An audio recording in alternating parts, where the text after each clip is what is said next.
Shall we turn to Psalm 129? Psalm 129, verse 5.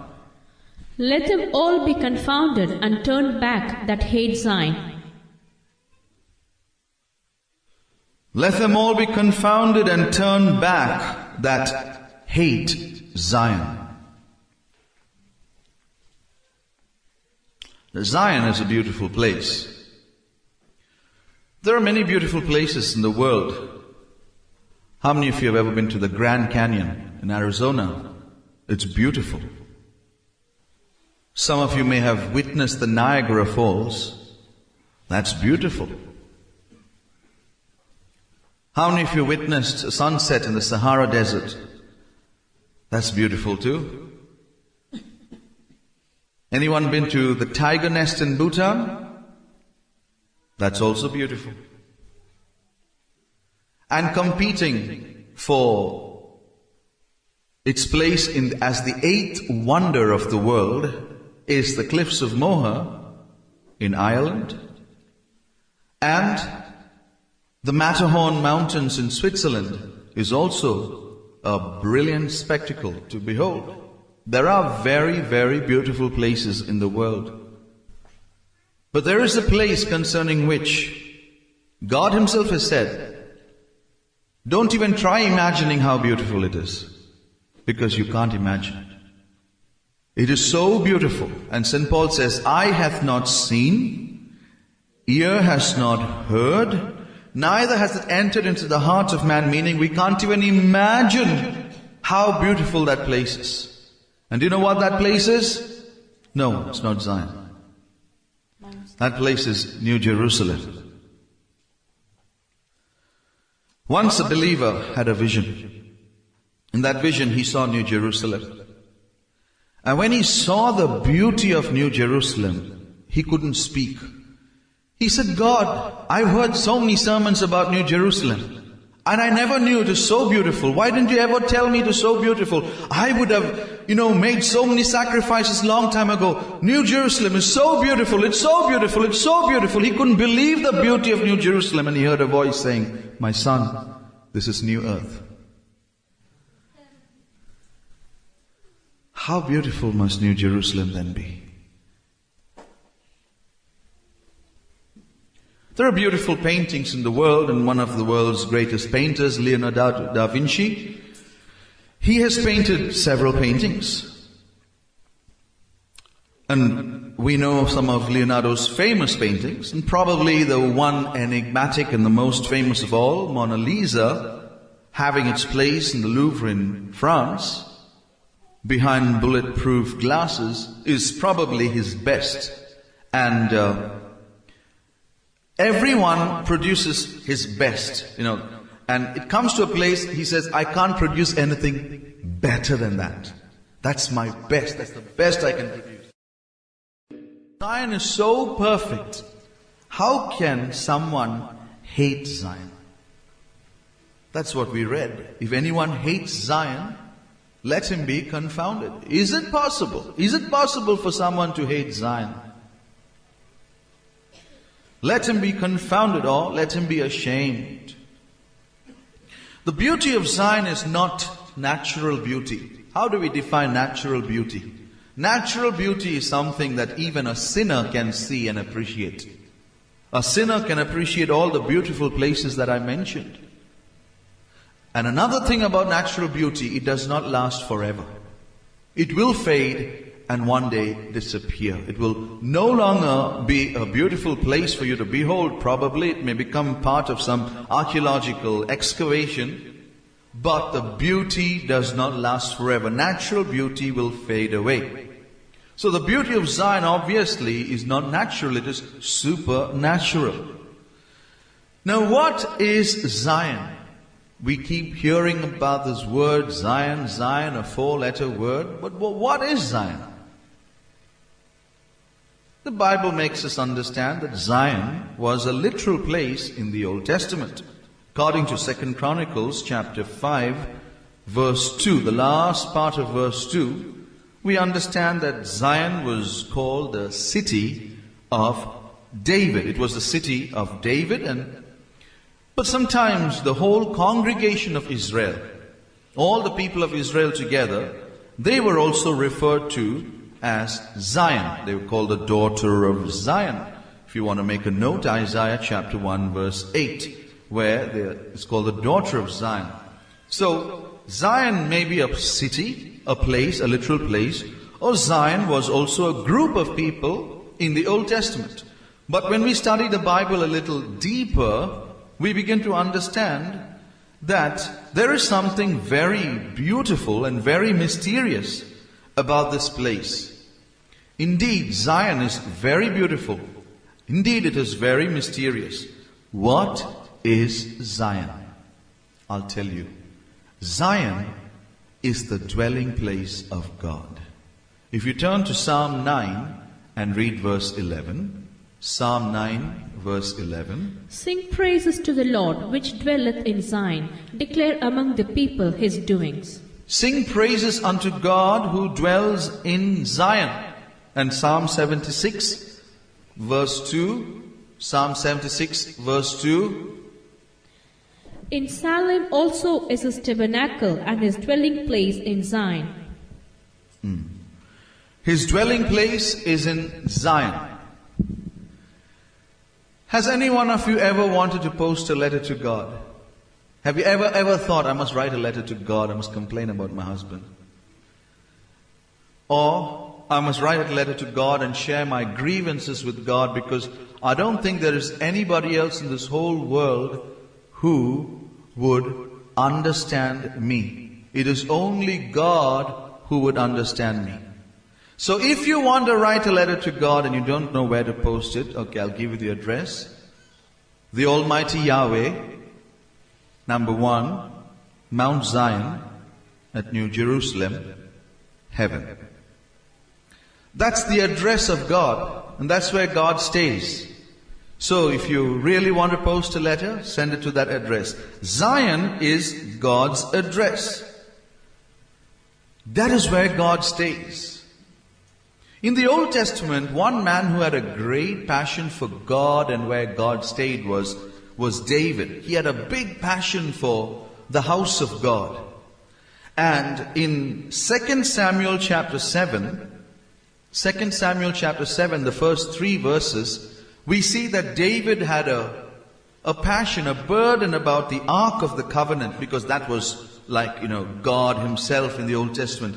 He had a sadness in his heart because he dwelt in a beautiful house and he found that God's house was in a decrepit state. It was like the ark had no real place to rest except behind some curtains. And it came to pass, when the king sat in his house, and the Lord had given him rest round about from all his enemies, that the king said unto Nathan the prophet, See now, I dwell in an house of cedar, but the ark of God dwelleth within curtains. And Nathan said to the king, Go, do all that is in thine heart, for the Lord is with thee. Although he was a great king, now, none of us has ever been or will ever be a monarch, but if you can just imagine what a king would have on his mind. He was not just a king, he was like the president, he was like the prime minister, he was everything in one. David was the leader of a nation. He had the burdens of the people on his heart, he had decisions to make, and his life was at stake. There were people out to kill him, and there were so many situations that he had to deal with. But in the midst of all this, he was burdened about the ark of God, the place of God's rest. And he said, the ark dwells behind curtains while I am staying in a palace. And he told the prophet, he said, this isn't right. So the prophet said, you go and do all that God has put in your heart. So David had that passion. And my Bible makes me understand that at one point David couldn't sleep. He didn't want, not that he had insomnia, but that he didn't want to sleep. He said, how can I sleep when God's ark has no resting place? That is why when you turn to Psalm 132 and read the first 5 verses, you will understand the heart and the passion that was in David. Lord, remember David and all his afflictions, how he sware unto the Lord and vowed unto the mighty God of Jacob, Surely I will not come into the tabernacle of my house, nor go up into my bed. I will not give sleep to mine eyes, nor slumber to mine eyelids, until I find out a place for the Lord and habitation for the mighty God of Jacob. In one sense, it's a bit foolish if you think of this man. Though a great being on earth, still a mortal whose breath is in his nostrils. This man wants to make a house for God. It's like, say a little boy, a little baby, say Felicia, suddenly gets this burden, I want to buy a big building for the church.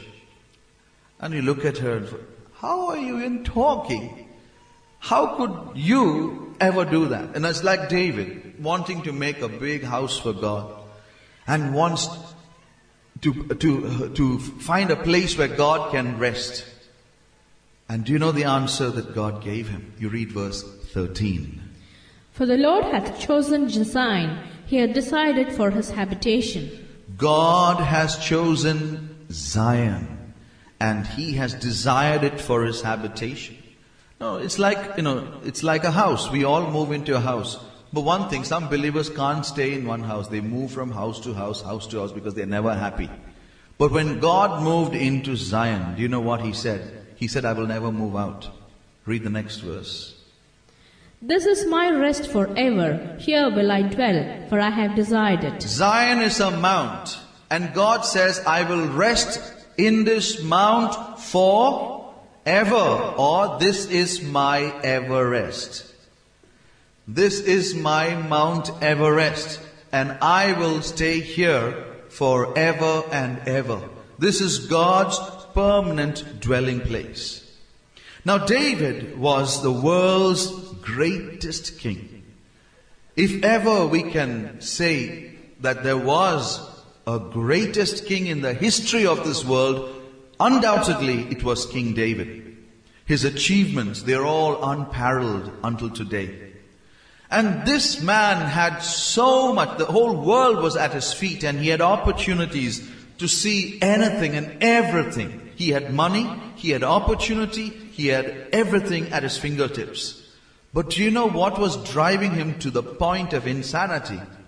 He had a passion, a longing. There was something that he was longing for. His heart was panting for it. And he says, one thing have I desired of the Lord. Psalm 27:4 tells us, he says, one thing have I desired of the Lord, and that one thing will I seek after. And what was that he was seeking after? That I may dwell in the house of the Lord. I want to dwell. You see, he is giving us a little deeper insight into his desire. I don't want to be a tourist. I want to be an inmate. I want to actually stay in a faith home. I want to dwell in the house of God. Not for one day, not for 2 days, not to test and see. They say faith home life is very interesting. All right, let me go and stay there for 2 weeks and see. He didn't say that. What did he say? That I might dwell in the house of the Lord all the days of my life. I want to be a servant of God. That was David's desire. Despite being the greatest king in the world, he knew there was something even greater. I want to be a servant of God. And I want to dwell in God's house. What is so beautiful about the house of God? What is so beautiful about the faith home? Some of you have seen the faith homes in India. White walls and blue windows. White and blue, that's the faith home. The combination. White and blue. So is that so beautiful? What is so beautiful about the faith home? If you ever go into a faith home and see, there is nothing outstandingly beautiful for a monarch, for the world's greatest king to want to leave his palace and want to come and stay in a faith home. I don't want to be a king, I want to be a servant of God. What could be so great about that he wanted to leave everything he had? He had something that people would die for. and he was willing to leave it to become God's servant. I want to dwell in the house of God forever. So there must be something beautiful about the faith home. What is it? Let me tell you what it is. He wanted to come and live in the faith home. Why? What does the rest of the verse say? To behold the beauty of the Lord. Now we all may like to look at the night sky and behold the beauty of the stars. But even if you hold a telescope and look, you can't, because the atmosphere is so polluted. So if you want to really have a good view of the stars, you need to go probably to the North Pole or somewhere where they have set up a telescope and where atmospheric pollution is to the minimum. Then you can have an unhindered view of space. The faith home is the place where you can have the best view of God. And you're all invited to stay all the days of your life. It's the place where you can see God and the place where you can enjoy the best view of God. Before servants of God come and stay in a faith home, God gives them a little glimpse, just one passing glimpse of His beauty, and then He hides. But that glimpse is enough. From that point, a restlessness grows in them.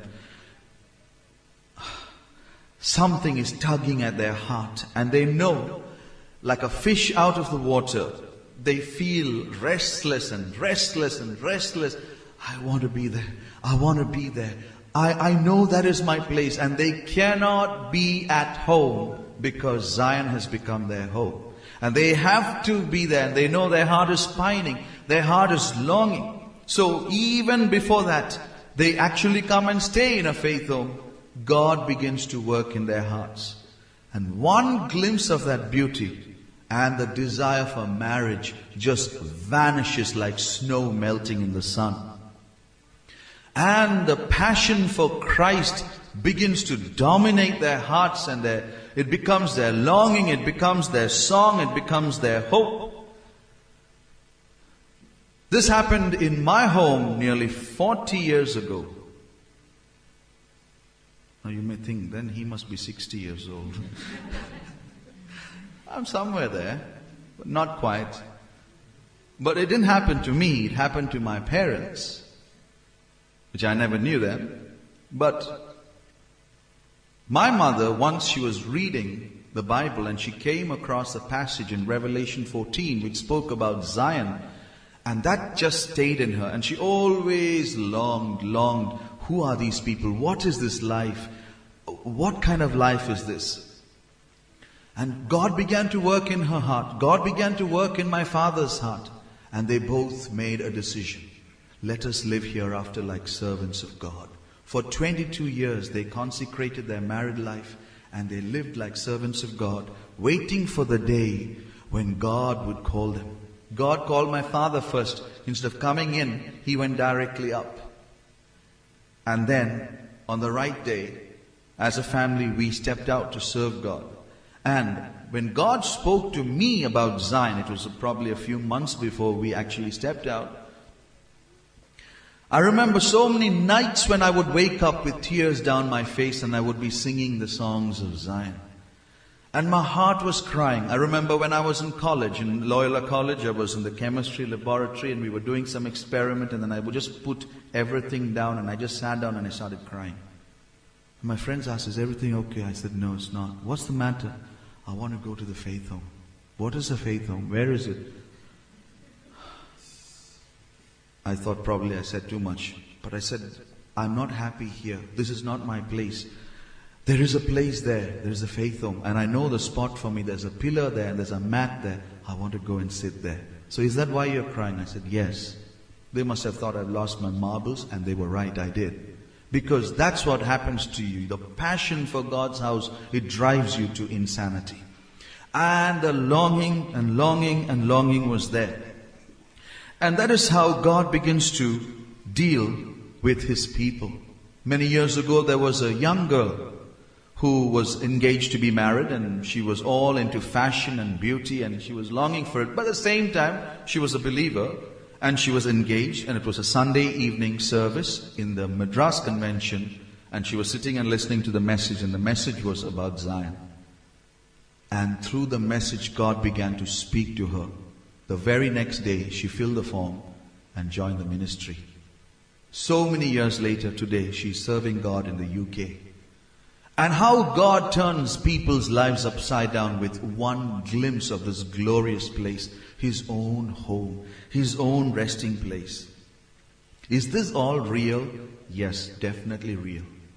God calls anyone at any time, married or unmarried. Sometimes He reveals His plan and purpose. So if there is anyone here, if you have a calling to serve God, and if you have a desire, you may not even be sure of your calling, but you feel deep in your heart, it doesn't matter how old or how young or how educated or uneducated, how clever or stupid, it doesn't matter. Those things are immaterial. Deep inside your heart, do you feel there's a spark, a longing? What is that life? I want to be there. I want to tell you one thing. The desire to serve God, the desire is not from man. When I was 14 years old, I was asked by someone, would you like to be a servant of God? I said, yes. Provided I am given access to a library where I can read Superman comics, and I'm allowed to play cricket every day. And they asked why? Because for me, serving God was going and staying in a boring building from morning to evening, praying and eating food. Boring life. What a boring life. And me going and living there? Oh, no way. Unless, of course, I'm given some freedom to enjoy the world. That was my understanding of Zion. Obviously, at 14, you know nothing else. But of course, these days, God begins to speak to children younger than 14. So if you're 14 or 13 or 12, and God begins to stir up your heart, as we heard in the testimony, how God began to stir up the daughter's heart and speak to her. God can be speaking to our children, and I'll tell you one thing, parents. If God has called your children for Zion, never hold them back. You have to be honored and so happy, and dare I say proud, to know that God has chosen one of your children. How many parents are willing to give your children to Jesus to serve God?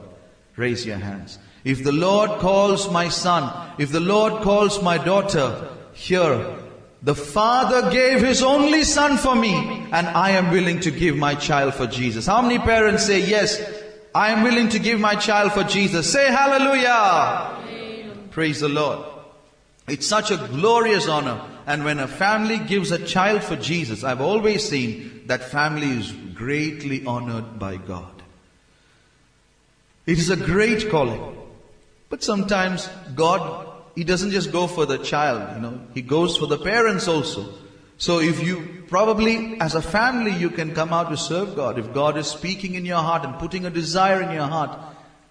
Now, don't come and tell the whole church, God has been putting a desire to serve the Lord, so probably I'm going to serve God. Don't say all that. Keep it a secret.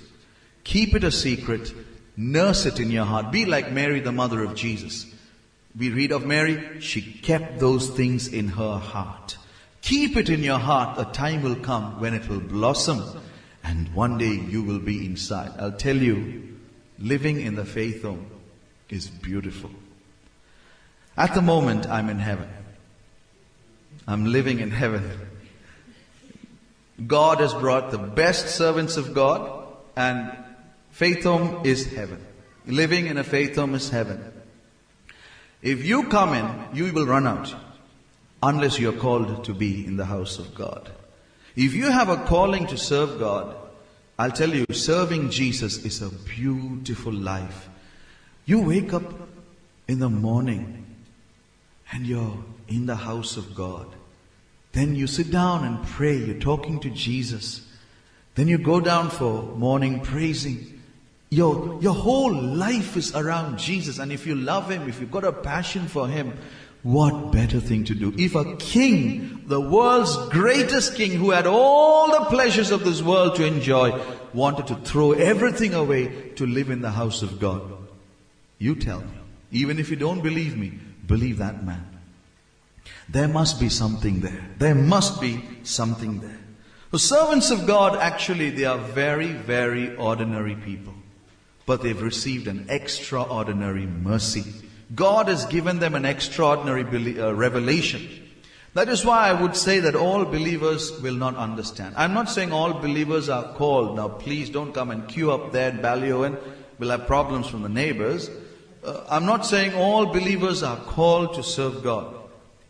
Some believers are not called to serve God full time. But you can serve God in your capacity as a believer. But what I'm trying to say is this.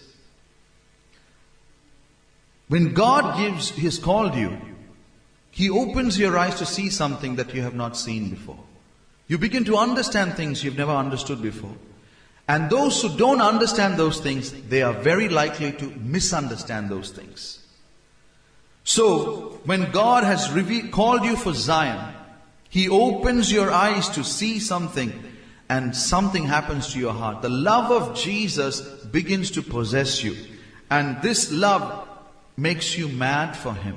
And it makes you willing to do anything for Him, to leave everything in this world, to leave everything and follow Him. Now, let me tell you one more thing. This love for Jesus and this great calling, it doesn't make us great. It actually humbles us. And a true servant of God always feels unworthy to be in the faith home. A true servant of God never ever thinks, I'm a servant of God, so I'm greater than you. All you believers, you're down there. I am up here. Anybody wants to see me? You step on a ladder and then you talk to me face to face. A servant of God won't feel like that. A servant of God always says, I'm not worthy to be in this place. It's such a humbling revelation to know that we are living in God's house. Why do I say God's house? Why is it called house of God?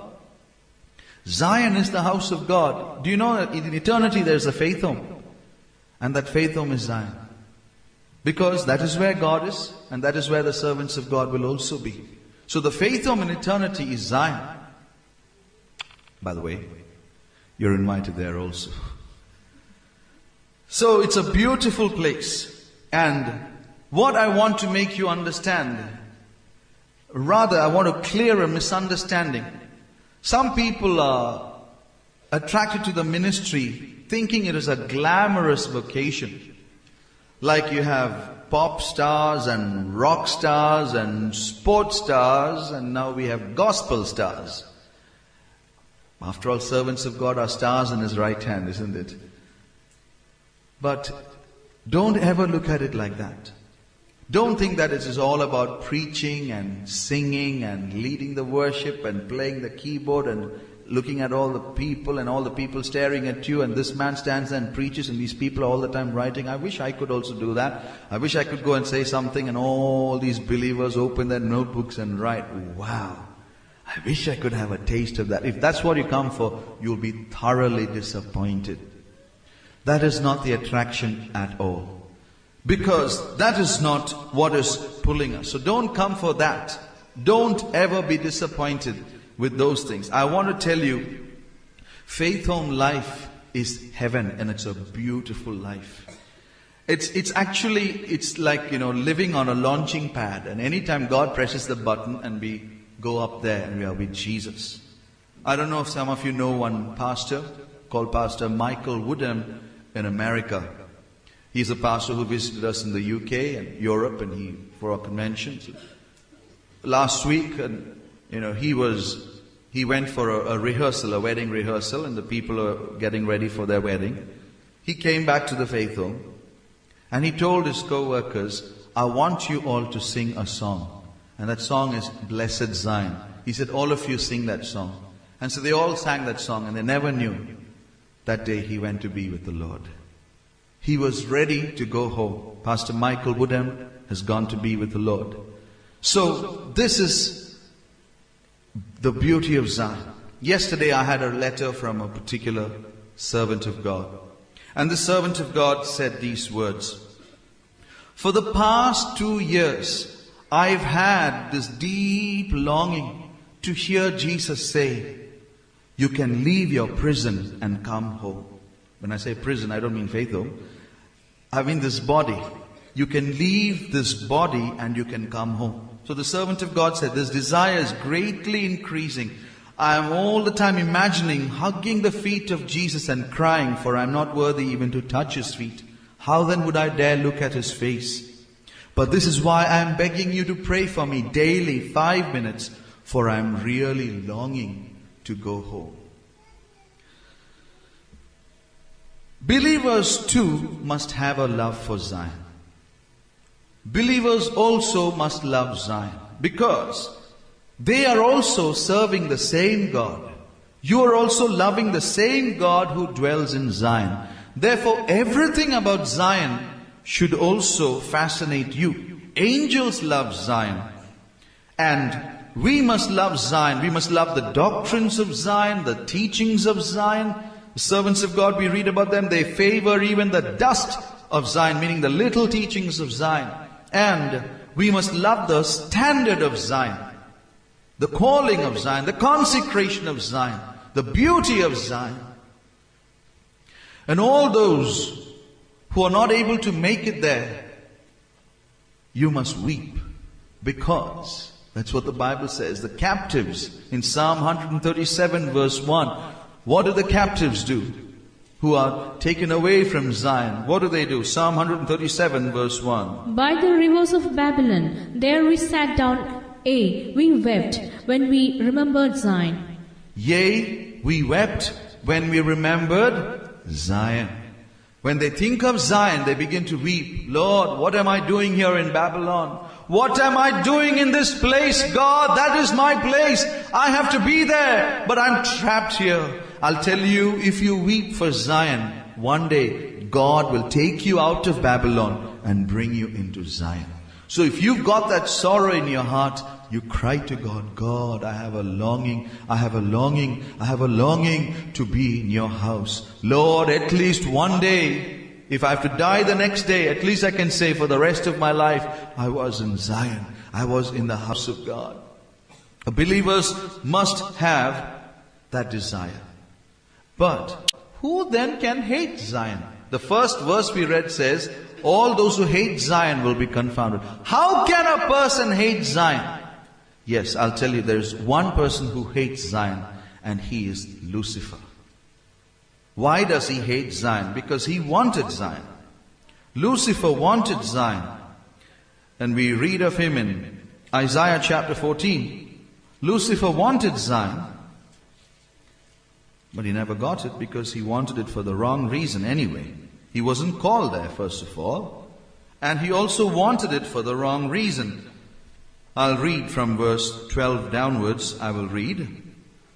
How art thou fallen from heaven, O Lucifer, son of the morning? How art thou cut down to the ground, which weaken the nations? For thou hast said in thine heart, I will ascend into heaven, I will exalt my throne above the stars of God. He wanted to go even above the stars. I will sit also upon the mount of the congregation in the sides of the north. That's Zion. I will ascend above the heights of the clouds. I will be like the Most High. What is wrong? How many of you want to be like Jesus? We all want to be like Jesus. And Lucifer said, I also want to be like Jesus. You know what happened? He was cast into hell. What was wrong with his desire? He wants to be like Jesus. We also want to be like Jesus. He was cast into hell for his desire. Why? When he wanted to be like the Most High, he didn't say, I want to have the character of the Most High. I want the power of the Most High. I want to rule like the Most High. I want to be in charge like the Most High. And I'll tell you, whether believer or servant of God, anyone has that desire. I want to rule. I want people under me. I remember when I was in my training, there was a brother with me. I don't want to speak about these things, but one day he turned and told me, he said, you know, Even as a believer, I knew how to run the house of God. And I have got that in me. I'm waiting for a transfer. I'm waiting to be put in charge. I'm waiting to run a faith home. And he was transferred 2 weeks later. And 2 weeks after that, he left the ministry. It is not for people who want to rule, who know how to order and control and organize. It's not for that. We are not rulers. We are servants. Lucifer said, I want to be like the Most High, meaning I want to be in charge. I want to be the boss. I want to be the head. The next verse says, Yet thou shalt be brought down to hell, to the sides of the pit. They that see thee shall narrowly look upon thee and consider thee, saying, Is this the man that made the earth to tremble, that did shake the kingdoms? Lucifer wanted Zion, and he did not get it. And that drove him insane. It drove him into terrible anger. The nature of jealousy began to drive Lucifer against Zion, and until today he is the enemy of Zion. He is one who hates Zion. But believers, don't share that passion. Do not hate Zion.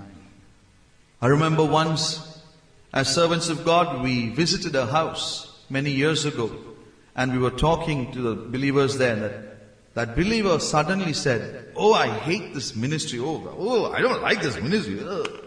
And we were thinking, is this ministry such a horrible thing for you to talk about it like it is some terrible thing? Oh no, this ministry, I don't like. So obviously when a person talks like that, there must be a history behind that. And then I realized why this person talks against the ministry. If ever a believer talks against serving God, talks against the ministry, there is a history behind it. Lucifer always speaks against Zion, against serving God. And there's a history behind it. And he wants us to hate Zion. But we must not hate Zion. Instead, we must love Zion. Because if we hate Zion, immediately, instantly, we will start backsliding. That is why in that first verse we read, those who hate Zion will immediately be turned back. A backsliding begins you may be in the church, but you will be far from God. Backsliding doesn't mean you leave UPC and you go into some other PC. Backsliding means you can be in UPC, but you will be away from God. You can be a member of the church, but you will be definitely not near the heart of God. And what else did we read there in the next verse? Psalm 129, we'll read that and finish. Psalm 129.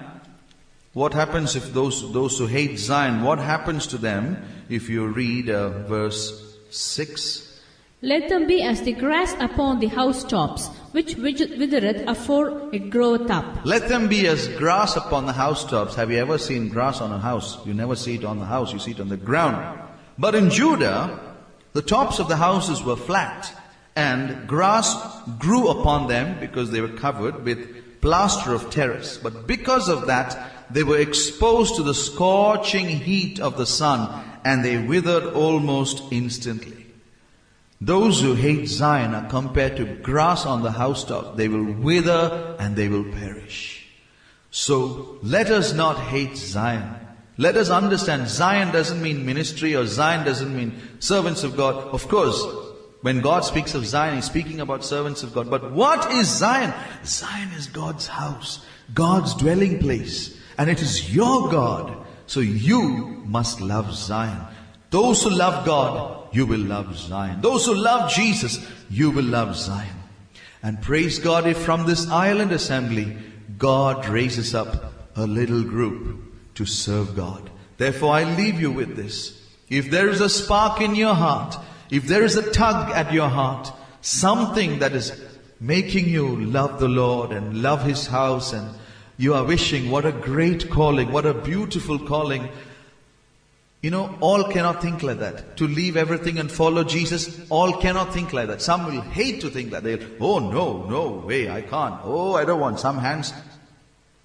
When I said, how many of you are willing to give your children? Some hands went up. Some hands remain there. Some people, they actually put it down, making sure it's nowhere up, in case God sees that and He starts pulling their children away. So they push their hands down. No way! I'm not going to give my child to serve God. No way! To go and stay in a faith home? Go and cook and make food and coffee and wash clothes. My daughter? No way! I'm not going to give her to Jesus. I'm going to give it to one fat man there. Let him marry and beat my daughter for the rest of her life. Have you ever heard of anything more stupid? That's what our people keep doing all over the world. You don't be stupid. If God has called you and your children, go. That's the best in the world. Shall we stand?